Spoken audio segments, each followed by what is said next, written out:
They're administered by the different labs.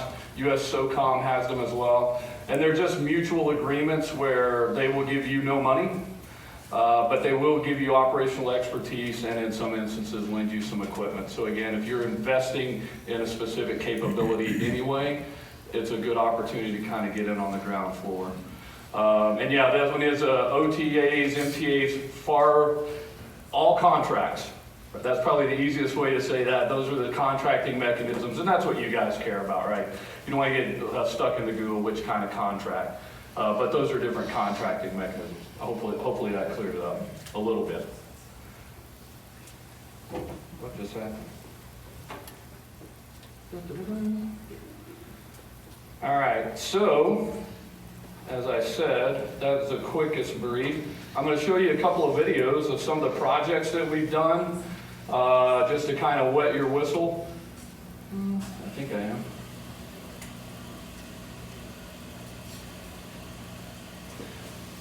All right, so this is the individual area mobility system. Some of you guys may have seen it with some recency. The French inventor, Frank Zapata, he's kind of let it out of the bag a little bit more. But what was interesting about it is we worked with him. He's a small Frenchman, about 160 pounds soaking wet. A lot of our guys ain't seen 160 since the 7th grade. So it needed to have a little more love under the seat. So we worked with him. He actually went and did a redesign on his initial system. And that particular variant is called the EZFly. That will carry 350 pounds at 120 miles an hour for about 14 to 15 minutes. So pretty cool capability. But I show this because it's transformational, right? So there's different levels of innovation, which is kind of an overused term. But there's incremental, adjacent, and transformational levels of innovation. And so what's interesting about transformational, I used to tell everybody, if you bring me a teleporter, that'll be the fastest requirements document you've ever seen written. I've flipped the script 180, that will be the slowest requirements document ever written. It's just a reality. It takes a long time for people to wrap their brain around how they're going to use something, what's the utility of it, so on and so forth. But very cool capability. Whenever I see that, I use that as a litmus test when I'm hiring and talking to engineers and folks, because I'm looking for innovators, right? I'll give a talk later on this afternoon about on a panel of why I think we don't do innovation well, either commercially or in the government, simply because we don't use the law of diffusion of innovation to talk about being real about who are innovators and who are early adopters.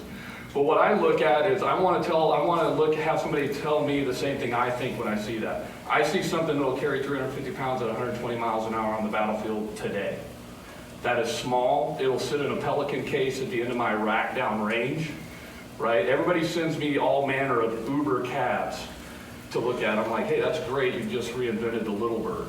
Phenomenal. We already have that, right? So innovative is something that's new, novel, or provocative, but it also needs to be logistically supportable, right? You just can't pixie dust some of the problems away. So anyway, let's see, what's the next one? So this one's kind of a fun one. So this was a company, I want to say company, again, Frank Zapata is an example of a small, literally, I think he only had 6 people on staff. This is a collective group of 4 different companies that we worked on with this. This was taking an all-electric ATV, outfitting it with a remote weapon system and an autonomous drone. And the idea was to really get after man-machine teaming concepts, because that's really the future of warfare, right? We need to start figuring that stuff out now. So in this kind of cheeky demo we put together, we only had about 12 hours with the terrain that we had, but these guys are transitioning from low to high ground. They launched a drone, they see some nefarious activity, they dash behind cover, they're safe, but the remote weapon system can engage the vehicle from up top. Oop. I think they shortened it. Anyway, it actually engages the vehicle, takes it out, and then they can just hit home. So right behind that, we went back out with the company and we said we want that to be autonomous. They said, how much money do you have? We said $50,000. They said, you're not going to get that for $50,000. We said, we agree, what can we get? And so they made this a remotely operated. So you can see there in the picture, we increased the firepower on it. We've got 3 5.56 miniguns on it. We've got a 7.62 minigun in the remote weapon station. And it's all electric. You know, we've still got the drone, and now I think it already went past it, but you can kind of see, you know, it's remotely operated. So we did it using just a Logitech, you know, controller and mouse, just like you'd have on your game systems at home. So actually pretty interesting, pretty provocative. Didn't cost us a lot, quite frankly, because the company was going that way anyway, right? It was just very serendipitous. Hey, how fast and how far can we start getting after some of this stuff?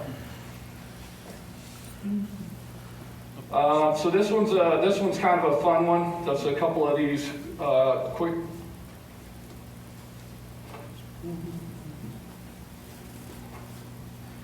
So this one was a remote the underwater jet ski. So the con-op to this is it's a jet ski that's docked to a sub, surfaces, goes out on mission for the SEALs, comes back, resubmerges, redocks. To our knowledge, it had never been done before, so we wanted to work with a couple of different companies. So again, we went through that whole model of how it works. We got several submissions.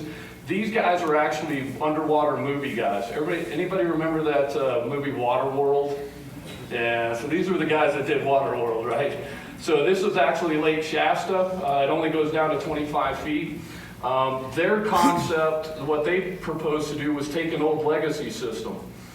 So they took an old jet ski, they figured out how to retrofit it, and then I won't show you the entirety of the video, but the bottom line was within 5 minutes it comes from the bottom, they get it all purged and pumped out, and then they're tooling it around the lake, then come back and resubmerge and redock.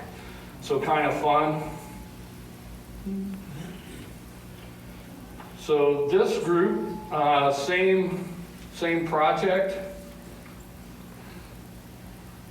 Same project.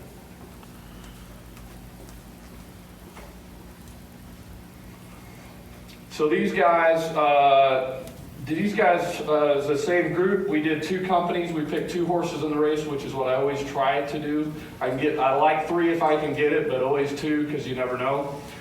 But these guys actually built one from scratch, and so it kind of looks like, we called it the Batmobile. It had a little bat symbol up top because it looks like something Batman would drive. Actually very cool, very effective, went down to 77 feet.